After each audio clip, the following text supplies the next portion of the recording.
Assalamualaikum teman-teman. Malam ini saya bersama 3E33 ya, yang dulu suka disebut sebagai Veyron ya. Sekarang julukan itu sudah dilepas dan jadi polos seperti itu, tapi dalamnya masih dapat akhirnya Pak. Ini teleponan adanya? Iya. Ini dalamnya masih biru ya, menarik sekali. Ini setiap mau berhenti lampu hidup dan kabin menjadi biru.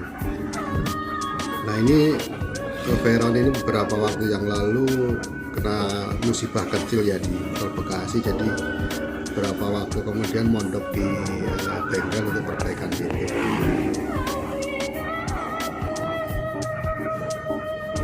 Saya berangkat dari rumah pukul 18.45 ya. Ini karena driver baru Pak Juju dan kondektornya juga baru ya. Maka saya dipesanin sama Pak Ade ya, kondektor 345. Yang Karangpucung kan sebenarnya semuanya dihilangkan backlashnya ya, tapi kok ini masih ada ya. Jadi lumayan bisa menghilangkan capek selama perjalanan. Paling cuma Kalau yang lainnya, yang eksotik lainnya, terutama Tanjung Priok itu sudah gundul semua. GR dari Gandrung Ya, penghilangan leg rest ini tentu dimaksudkan salah satunya adalah untuk memperbanyak seat ya, karena bisa menambah sampai 8 kalau nggak salah.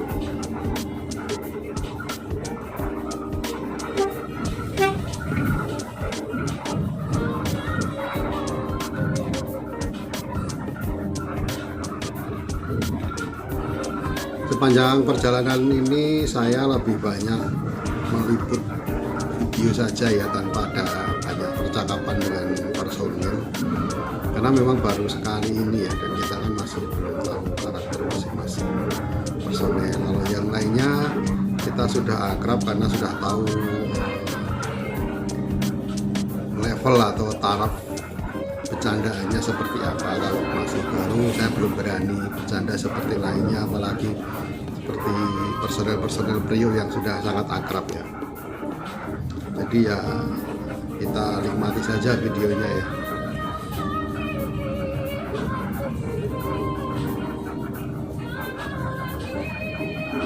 Di sepanjang perjalanan ini sebelum mencapai Ciamis ini jalan masih lumayan kosong. Bahkan sampai di pemeriksaan pertama ya di Ciopat dengan penumpang yang ya awalnya sih mungkin sekitar 5 atau 7 orang dari Karangpucung, tapi di sepanjang perjalanan bertambah terus ya, hingga di akhir perjalanan ada sekitar 15 orang. Nah kita berhenti di Ciopat ini, kontrolnya Budiman. Nah, saya menyempatkan turun sebentar untuk mengambil gambar ya. Ini Pak Juju ini yang lagi turun. Nah ini penampakannya masih pakai lampu strobo yang bawah ya, masih menarik sekali. Jadi kalau jalan itu udah kayak mainan saja ya, ada lampunya di bawah. Kita memasuki terminal Banjar. Nah teman-teman, untuk perhatian kalau teman-teman berkendara di sini di jembatan ini ya, kalau ada bis mau belok dari arah Jawa Tengah, sebaiknya berhentinya agak mundur ya, agak mundur ke tengah jembatan ini, karena memberikan celah bagi bis untuk bermanuver. Kalau terlalu dekat ke ujung jembatan, kasihan busnya ya. Kita saling menghargai dan saling memberikan kesempatan. Kadang-kadang busnya malah berhenti dulu dan memberikan kesempatan kepada kita yang lawan arah untuk mendahului atau untuk berjalan lebih dulu.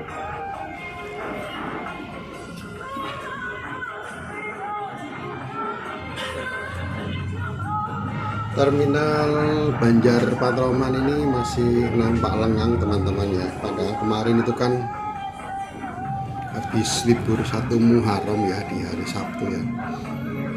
Waktu saya pulang penumpangnya sampai di lantai itu ya untuk Budiman ya. Dan info dari teman di Kampung Rambutan juga beberapa bis jurusan Jawa Tengah itu penuh, tapi ini kepulangan ini kok sepi ya.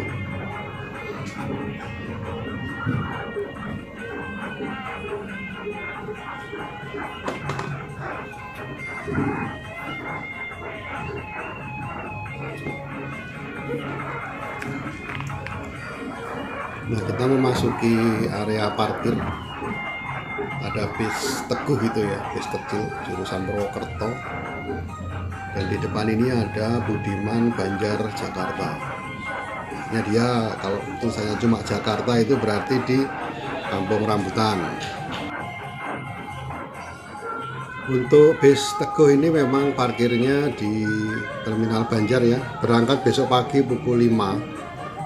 Dan terakhir itu kalau siang itu jam 5 sore. Jadi jam 5 sore dia langsung masuk ke area parkir di Banjar. Selain itu ada juga yang stay di Tasik dan ada pula yang stay atau parkir di lapangan Mergosari. Itu yang sering saya lihat.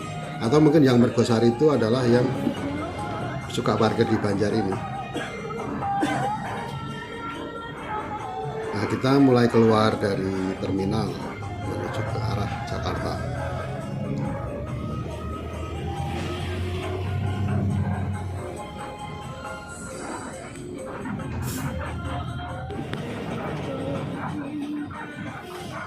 Di Karangkamulyan seperti biasa kita isi solar ya di sini ya. Ini juga belum terbiasa, ini majunya terlalu jauh ya. Jadi harus mundur lagi karena susah untuk mengepaskan lubang pengisian bahan bakar dengan nozzle ya. Jadi ini mundur lagi dan dipepetkan ke arah pompa bensin. Pengisian di sini boleh dikatakan ini adalah isi full sampai PP ya, dan kemudian PP-nya itu pulangnya mengisi lagi di rest area 72, kemudian ngisi lagi di Gentong. Nah, untuk beberapa armada bus Budiman selain mengisi di pom bensin di wilayah Tasik juga mengisi solar di KM 125. Mungkin itu sebagai komitmen dari manajemen BCB ya, yang menggunakan rest area sebagai area kontrol. Jadi pengisian bahan bakar ke arah timur di KM 72, sedangkan ke arah barat di 125 untuk beberapa armada saja. Memasuki Ciamis, ini kita mulai gencar memacu kendaraan ya, memacu bus dan menyalip beberapa truk. Lumayan kosong teman-teman ya. Ini hingga nanti kita ketemu di Gentong, SPBU Gentong.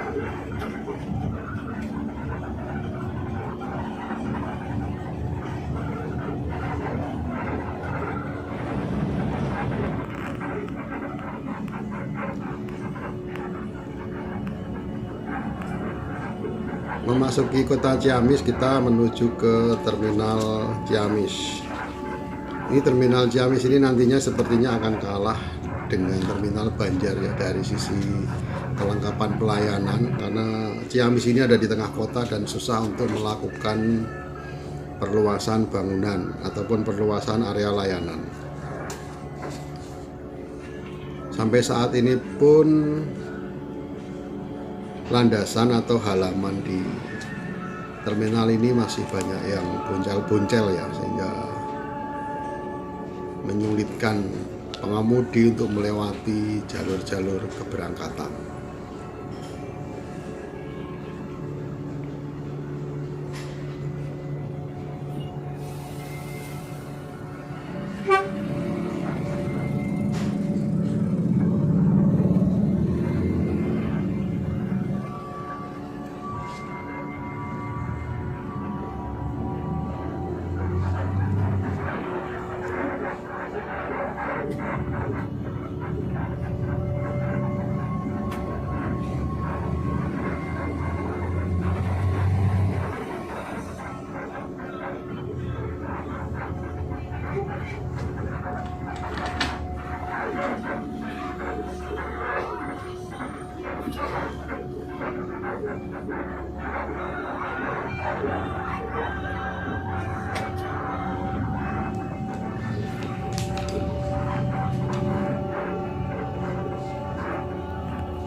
Nah, kita bayar retribusi dulu ya. Kalau nggak salah ini retribusinya sekitar Rp4.000.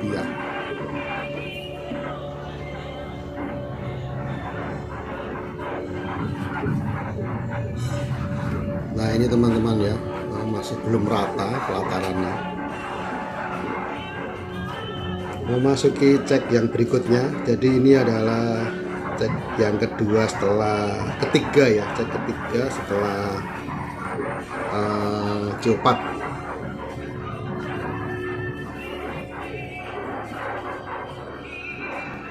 Terminal Ciamis juga tampak sepi, tidak ada penumpang yang naik ya. Bahkan bus yang lainnya pun tidak ada di sebelah kita. Entah sudah berangkat duluan atau belum masuk ya. Karena untuk Kalideres ini adalah keberangkatan setelah bis Bekasi dan setelah Priok. Hanya saja untuk malam ini Priok tidak berangkat karena paginya Pak Herdis yang mestinya berangkat sore hari diminta berangkat pagi. Ya teman-teman, kalau kita perhatikan di setiap pengecekan atau pengontrolan ya, ini cekernya selalu mengucapkan salam dan bersalaman dengan driver. Apakah ini SOP dari PO Budiman ataukah itu inisiatif dari masing-masing personel ya. Tapi itu sangat bagus karena salaman dan mengucapkan salam itu bermanfaat untuk mencairkan suasana ya. Artinya di situ dengan bersalaman kita menunjukkan bahwa kita tidak ada tidak ada ambisi ataupun niat buruk yang lain. Nah, kita memasuki arah Gentong ya, ini dari Ciamis. Nah, rombongan moge seperti itu ya, itu moge bukan sih ya, itu pakai sirine gitu tuh. Kadang mengagetkan kita yang di dalam kendaraan umum ya. Kiranya ada patroli atau apa tuh, mobil polisi yang mau lewat untuk kepentingan darurat ya, ternyata bukan. Dan itu juga berlaku untuk kendaraan lainnya seperti mobil-mobil pribadi juga seperti itu yang terjadi.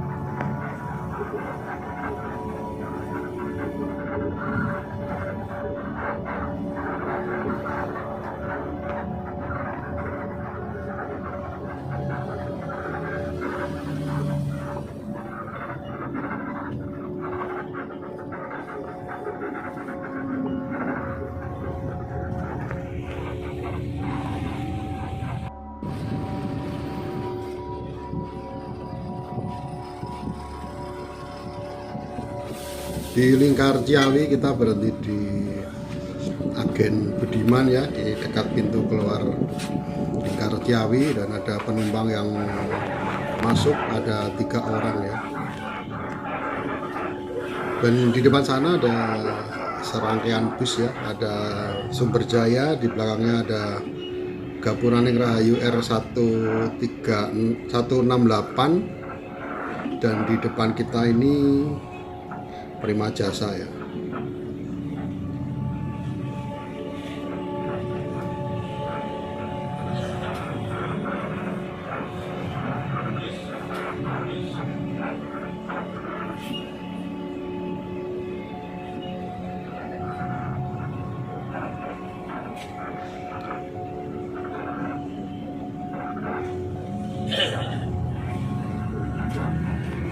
Nah, tampak bis Gapuraning Rahayu R168 mengisi bahan bakar di SPBU Ciawi. Di depan kita ini Sumberjaya, melewati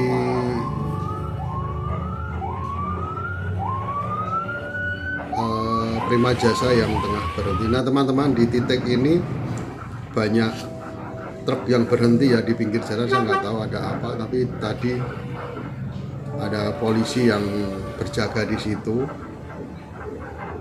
dan berbincang dengan sopir truk. Nggak tahu kenapa kok bisa berderet begitu panjang, dan ini kita sudah mau memasuki SPBU Gentong. Ciri dari jarak SPBU Gentong ini adalah adanya jembatan timbangan. Jadi dari jembatan timbangan ini cuma 50 meter itu sudah sampai ke SPBU Gentong, tempat kontrol keempat dari bis Budiman ini.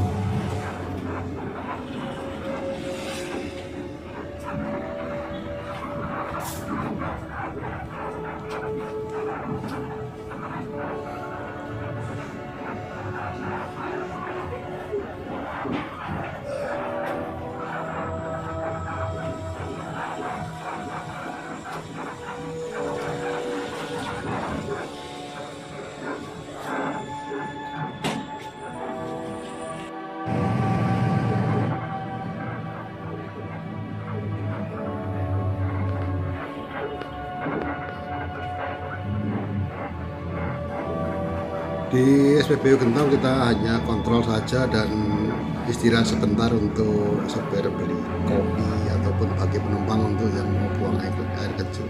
Kalau saya sendiri sudah pasti beli gorengan 1000-an ya.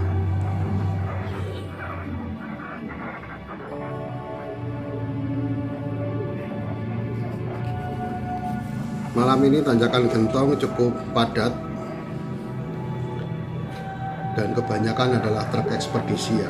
Mobil-mobil kecil sih ada, cuma nggak begitu banyak.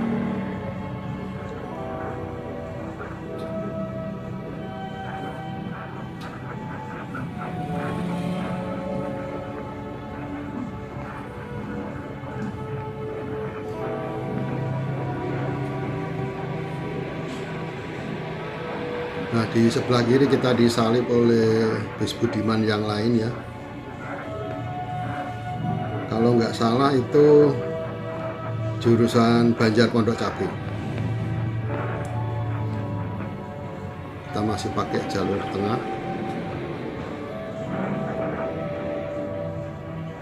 Dan antrian cukup panjang teman-teman ya. Ini kita harus sabar di sini. Di tanjakan seperti ini. Ada Gapuraning Rahayu dari arah sebaliknya.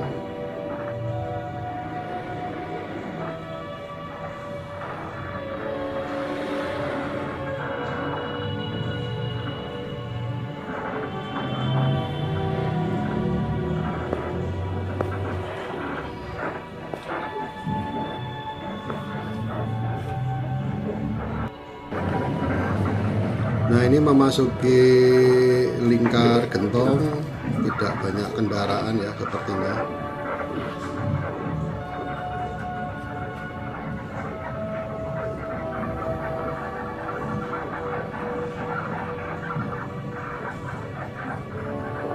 Suasananya gelap di sini, tidak ada lampu penerangan pinggir jalan. Nah, kita sempat sedikit berhenti di sini untuk ambil nafas ya. Tadi sepertinya agak kehabisan nafas bisnya ya. Jadi harus ancang-ancang ulang.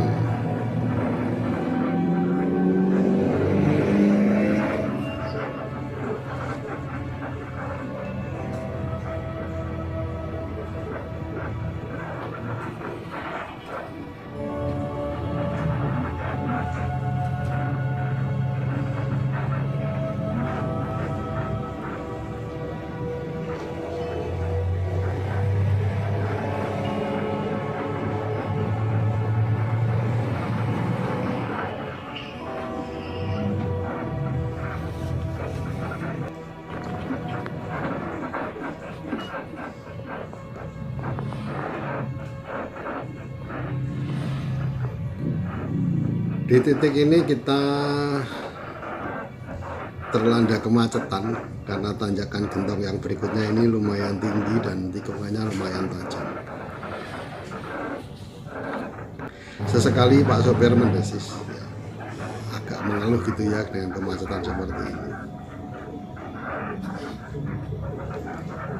Dan memasuki area Kadipaten kita masih mencoba untuk nyalip truk ekspedisi yang besar ini.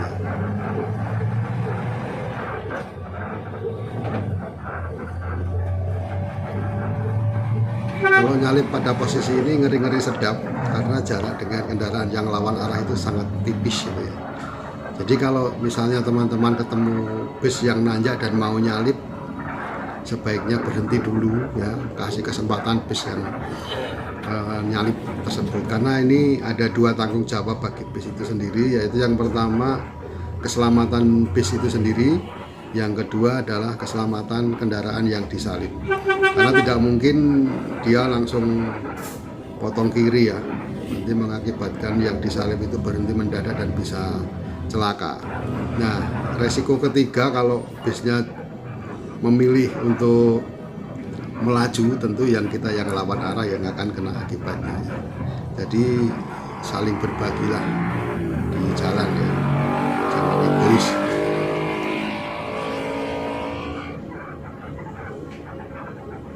Sudah pukul 23, kita belum juga mencapai Malangbong. Ini cukup telat sebenarnya ya, teman-teman ya. Karena biasanya di pukul 23 ini sudah masuk Limbangan.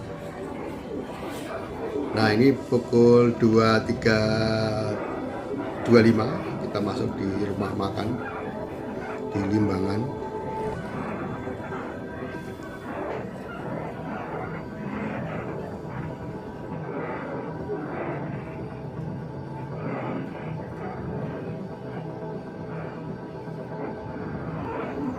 Dalam persepsi saya ya, rumah makan Pananjung 2 ini kok dalam bahasa Jawanya itu singup gitu ya, gelap dan terkesan kurang bersih gitu ya, penataannya kurang menarik.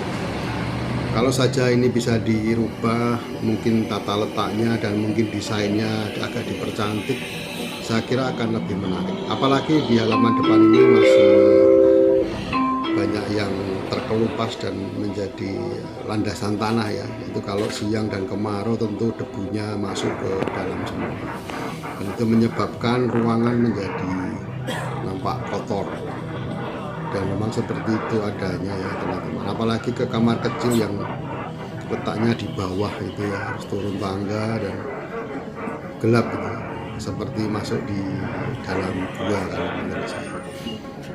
Kita cuma 20 menit di sini dan di pukul 23.54 kita berangkat lagi menuju arah Jakarta. Langsung kita skip menuju ke Lingkar Nagrek.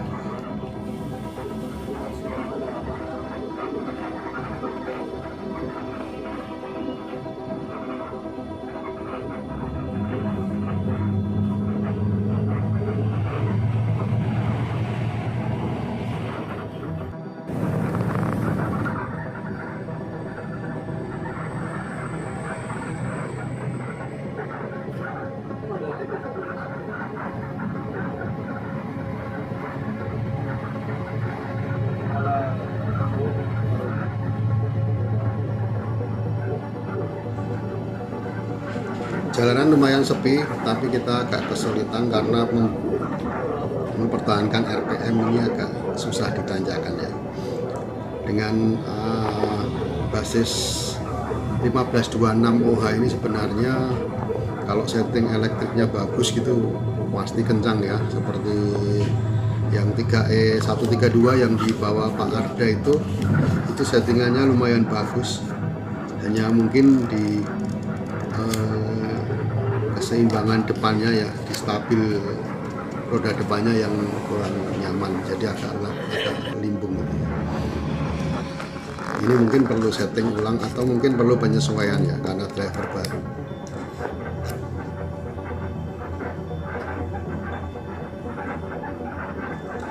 Ini memasuki terowongan yang legend di Nagrek.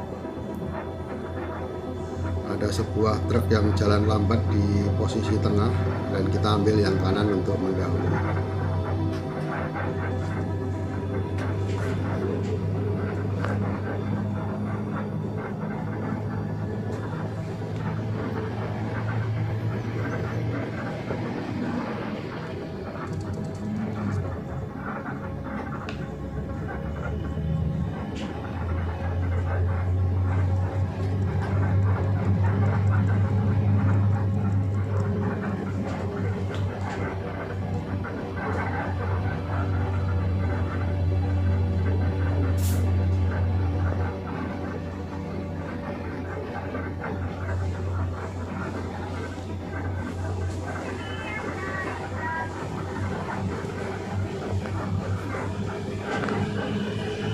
Sudah pukul setengah 1 malam, kita masih berada di Lingkar Nagrek.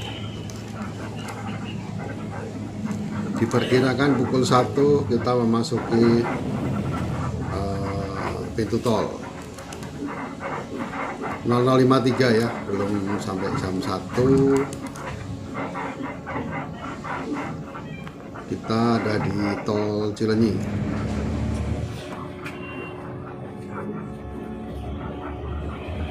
Saya sebenarnya banyak istirahat di tol, cuma sesekali terbangun karena kecepatan dari bus ini sepertinya di luar dugaan ya, mungkin sampai 100 ya, karena terlihat sangat kencang. Dan kita sampai di Grogol itu pukul 4:40, jadi sudah memasuki sholat subuh. Nah teman-teman, kita sampai di sini dulu ya perjumpaan kita ketemu kapan-kapan. Salam.